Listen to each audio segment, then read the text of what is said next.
মুমূর্ষ রোগীর সেবা করে ক্লান্ত যখন অভয়া গভীর ঘুমে আচ্ছন্ন হয়ে বুজে আসছে চোখের পাতা। বাধ্য হয়েই সেমিনার হলে বিশ্রামে আসে ডিউটি সেরে। কে জানতো হঠাৎ করেই তার ওপর ঝাঁপিয়ে পড়বে একদল নেকড়ে।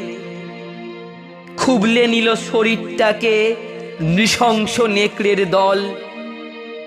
গলার হাড় ভেঙেই দিল, মৃত্যুই হলো শেষ ফলাফল। নিশুতি সেই গভীর রাতে তিলোত্তমাও ঘুমের দেশে। প্রাণ ফেরানোর কারিগরি প্রাণ দিল অবশেষে।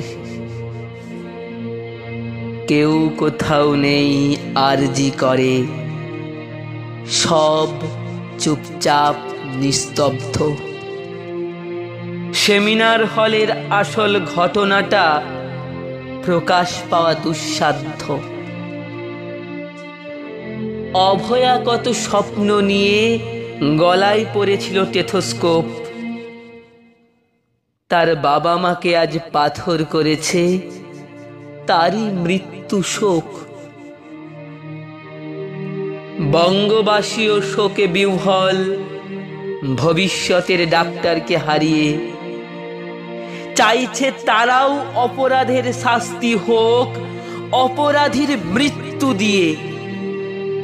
কারা মেরেছে, কেই বা দোষী, এই নিয়ে সরগরম এগলি ওগলি। তবে রাজনৈতিক বোদ্ধা মহল পেয়ে গেছে মুখের বুলি। চিকিৎসক মহল গর্জে উঠেছে, বিক্ষোভ আন্দোলন লাগাতার।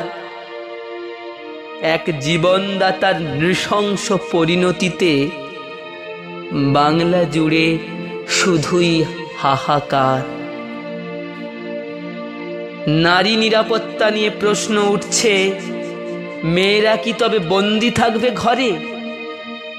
কেন এই অন্ধকারের ছবি স্বাধীনতার এত বছর পরে? দেশ ছাড়িয়ে দেশে দেশে চাইছে সুবিচারের দাবি। কবে মেয়েরা নিশ্চিত পাবে তাদের নিরাপত্তার চাবি?